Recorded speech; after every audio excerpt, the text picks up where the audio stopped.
politics, the youth perspective is what you're getting tonight. And Timothy Turunga is the president of Youth for Pwani, the far end. Remi Osoti, right here, the very sharp suit, President MMU. Dr. Kweyu Isaka, policymaker, the very far end. And James Mulamba, just right here next to me. He's an activist. Omario Moyo, with a very sharp red tie. He's a youth leader from Kisii. And Consolata Weweru, youth leader from Laikipia. The first set of this conversation, we got into the participation of young people, and we got into a whole other conversation of the young leaders who we have elected. And I'll throw this to you, Omoyo. Again, as Rem was saying, yes, for the young leaders who have been elected, there are some who have actually, managed to do amazing stuff. But then from where you sit, Omari, do you actually support this particular, what he says? Specifically, according to me, on youth representation, we have not achieved our target. More so, if you can check the age gap of the youth leaders who are currently in the government, it's about 34 years to 40 years. Actually, that are not youths, that age gap of 34 to 40 years. You can find out that there's a huge gap in youth representation. So, also in our government, if you find out even the CS for youth, is a person of 60 years. How can he know the issues youths are facing? So it's hard to explain. Right. It's a huge gap when it comes to youth representation. Right, and I love the fact that you talk about the age gap, and this is where I'm getting you, Daktari, for the political class, so that they can actually reduce this age gap. As he rightfully says, you have a 55-year-old politician who lived in a different kind of a generation. But then to woo the young voters, he has to probably even dress down. Even the language he or she uses has to be different. And we've seen this in the run-up to the 2022 elections, as well as even right now. Even most of these politicians dress, even how they sing, so that they can actually fit into the young person. They see we actually relate. As a policymaker, do you think this actually has even any effect to this young person and even how they're going to vote? First of all, I'd like to highlight that I come from Kakamega County. I just saw my governor was around. Yes. And that is a very interesting county because we have a young person called Peter Salasia, who many times you've seen the president actually warning him and sidelining him, telling him that he's inexperienced and he knows nothing as far as politics is concerned. That whenever he wants to wear a voice about something and actually real issues on the ground, he's reminded by the elites that you've just been around for a few years. I've been around for so many years, so huwezi niambia kitu. Yeah. So the kind of fear or intimidation we are getting, again, the president just had a meeting with the leaders. He says political leaders from Western Kenya. And he has been having those meetings actually. Nowadays, he has them weekly. Because the other week he was in Western doing consultative meeting. Today, he invited the same people to State House again to do consultation. And you did not see serious faces in that meeting. You didn't see any young person in the meeting to talk about what young people are facing. You didn't even see a young member of parliament who is known everywhere in the country in the meeting. You didn't see a serious policy maker called Natembea in that meeting. And personally, I would have preferred that they even did the meeting in a WhatsApp group because the important guy missed the meeting. So that tells you how much what is important and urgent has been ignored, and what is unnecessary and actually not even urgent is being focused on. Yeah. All right. Consolata, I saw you raising your hand. So even as you also add up to what he was talking about, we have had this tagline for a very long time. Politics is a dirty game. Do you think it is time for the young people to actually change that narrative, or it's going to be a narrative that is going to remain even as young people take up the political mantle? Okay, so let me first start what Daktari has said, and he has highlighted a very important point. It's so sad that the current folks who are in government, those who are 45 plus, 50 plus, it's so clear that their goal is only their self-interests, not the development agenda. And it's so sad that we saw Honorable Junet Mohammed questioning Ndindi Nyoro's agenda, development agenda. And I was surprised. I mean, that is something that we're supposed to even learn from. And I remember during the former deputy president, Honorable Rigathi Gachagua, he once went to Keharo and benchmarked, you can imagine. And of course, when you compare the two, Rigathi Gachagua is a senior compared to Ndindi Nyoro. I think we have already set out the roadmap. And I think if the young people are given a chance, we will not be dirty politicking again. Right. And there's a reason why PK Salasia is always sidelined. It is because he has always been pointing out the real issues. I saw him also talking about Raila Odinga, that he has been taking the people of Western and Nyanza for a ride, that he has already taken advantage. Every other time, every government that comes in, he has to take advantage. And we have not seen a space for the young people. I mean, it's so sad that in some of these political parties, you see, that the youth spaces are allocated to a 65-year-old. But then, Consolata, back in June last year, a number of young people came out. And I'd love you, Remy, to answer me on this one. Young people came out and said, first of all, we are tribeless, we are partyless, and we would really want to, get out of this, the legacy political parties that have existed for so many years. But the question remains, as a young person getting into politics, will you survive without the political formation? Thank you so much. I would want to say, just from where she's trying to insinuate, that it's high time that the young people know their space in the political radar.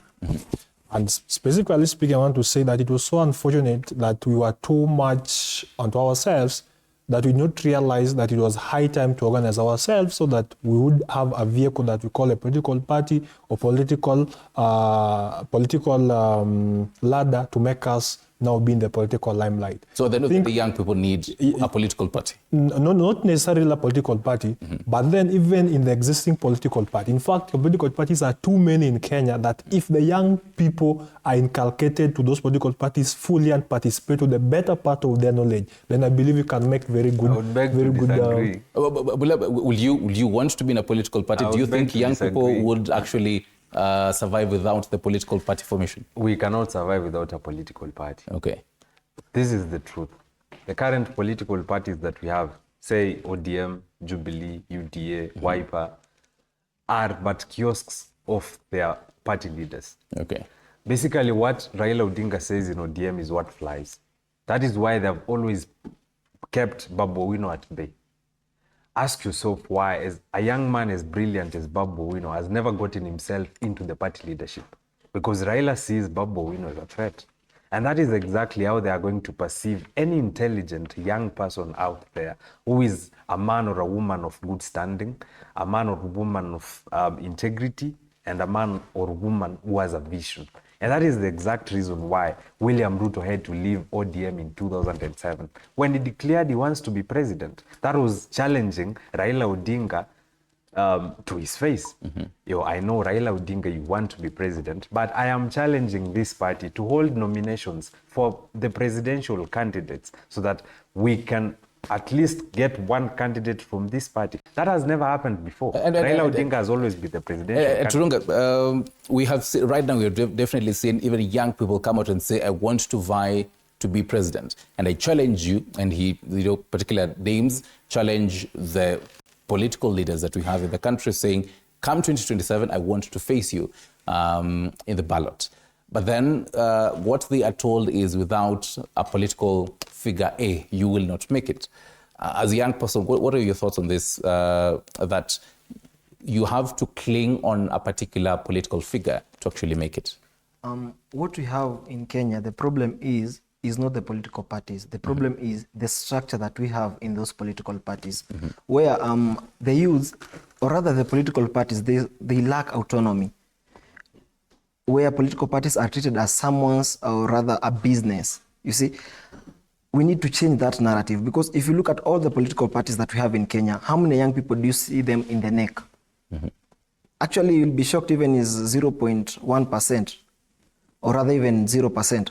This is because as a country, political parties, the structure this is the structure that was there before. But then now we are a different generation where we need also to advance to the modern situation of the world, where as a political parties, they should also focus on also the youths.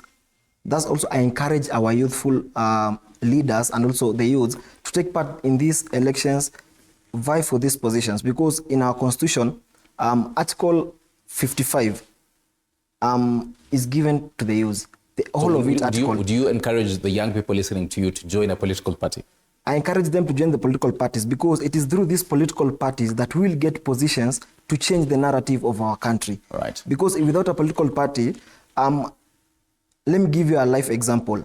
When you're in a political party, compared to an independent candidate, when you're in a political party, you have an upper hand. Right. Because for the independent candidate, it will be hard to counter the people in the political party, because there's a structure to the grassroots election. So it's easier to mobilize in a political party compared to you as an independent. Right. The reason I was asking that is because GeoPoll conducted research last week from the 17th of this month. And according to GeoPoll, they say the youth comprised 35% of the total membership of political parties in 2022. Right now, it's about 3 years later after 2022. So maybe the numbers have changed, and because we've seen a number of political parties having a drive to, have more members.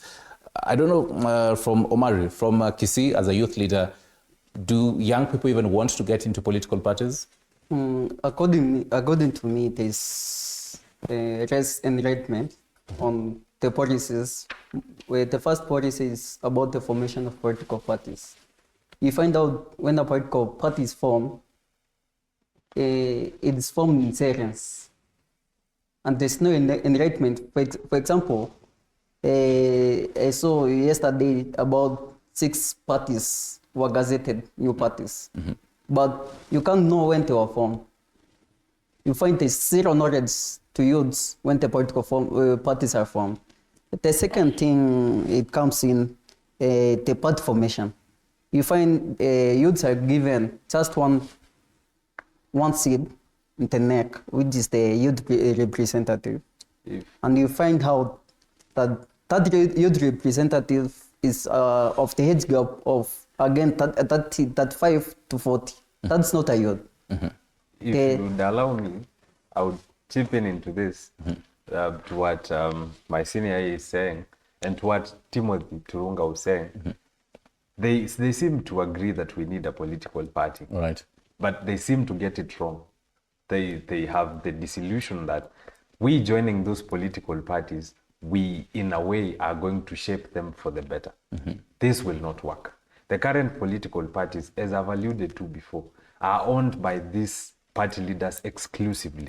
Ask yourself why the Democratic Party or the Republican Party function autonomously. Because the party leaders who founded these parties are long gone. These parties are now driven by ideologies. In Kenya and in Africa, most political parties belong to the party leaders, and they run at the whims and at the behest of the party leaders. That is the problem we have. That even if Kasmuel joined ODM, and myself, if I decided to join Jubilee, Timothy here decides to join DAP, we are not going to change those political parties. In our numbers, we are not going to change them, because they were founded by someone and they exist to serve their interests. We need our own political party. Right. Isaka, and just from what he's talking about, reminds me of YK 92, and a lot of people really refer to it at that. Do you think we are looking at another YK 92, where if young people are getting into either parties they form or existing parties, that they can actually change the structure of how these parties have been run? I'll begin by saying that one of the gravest mistakes we made on 25th June last year after occupying parliament is that we came back, we retreated, but then we forgot to form a party and have leaders. This was a political process. It was very difficult, and is still very difficult for us to make any move without leaders. If we want to achieve anything in a political process, we must have leadership. So it was saying that we are leaderless, yes. we are faceless, we are tribeless, we are cashless, then we become useless. Okay. We need leaders for us to advance in this political move. But again, for instance, if I was to become the candidate for presidency, the Gen Z candidate for presidency, I'm looking at these political grounds where I have to win the presidency, the presidential seat, then come back to work with Raila Amolo Odinga. Because this one guy who has reached to a point where he enjoys the privileges of being a president by losing elections. Right. Whereby when you go to elections, you are only electing somebody who will work with him. Right. Even in 2027, people are already looking for somebody who they will elect to work with Raila Odinga. Right. So I'm imagining if I'm the Gen Z presidential candidate, and now my stress is coming from a point where I have to win, then work with Raila Amolo Odinga. That makes me sad. Right. Ladies and gentlemen, we have about 5 exact minutes to wrap this conversation, and I want us to focus on solutions and just take a look at even what other countries are doing. For example, what Norway is doing. They have the Norwegian Children and Youth Council, which really encourages youth participation. There's also South Korea, which has enacted an age reduction policy, which lowers the age limit for seeking public office and voting and allow young South Koreans to participate in politics. Canada also has this. It has a youth advisory councils at the provincial and federal levels, where young individuals can engage in discussions and advise public policy. This speaks on how countries, mostly in the European countries, have actually taken an upper hand to actually make sure that young people are at the forefront of policy making. I'll start with you, Consolata. The kind of solutions that we should be taking and should be talking right now, do you think such policies will make sense in the country right now? And if so, how should we enact what we are talking about in the European countries in Kenya? Okay, I think one country we should emulate as Kenyans is United States of America. Okay. You heard Donald Trump saying that the youth really played part in him winning the elections. I think that was clearly stated. And he said that the son, of course, gave him advice and all that. But from where I stand, I feel the youth want to join political parties, but they don't know where. Let me just go back to the political parties a little bit. And the reason being the structures that we have in these political parties. You find that you'll not be given a ticket simply because you are not an insider in the party, simply because people just perceive you as a child, as a young person, and therefore they perceive you as you are just a commoner. Okay. But I think one solution as young people, I think we have the ability to form our own political parties. And then if one young person forms a political party, I feel we should rally behind him or her. And then later we recruit the old folks. But they should know that we are the ones running the show. Interesting sentiments there. Remy, solutions? I think it's high time that my friends here who are speaking like angels from heaven get to know that we've been complaining over and over and over. We've been complaining youths are not inculcated, we're not part of the party, we are not being called to this table. But now the problem is, what are we able to bring when you are called to those tables? It's high time that we fix ourselves. Sometimes no one will sit there and call you to join a political party or be part of that political party. It's you to make sure that you rush and be part of that political party.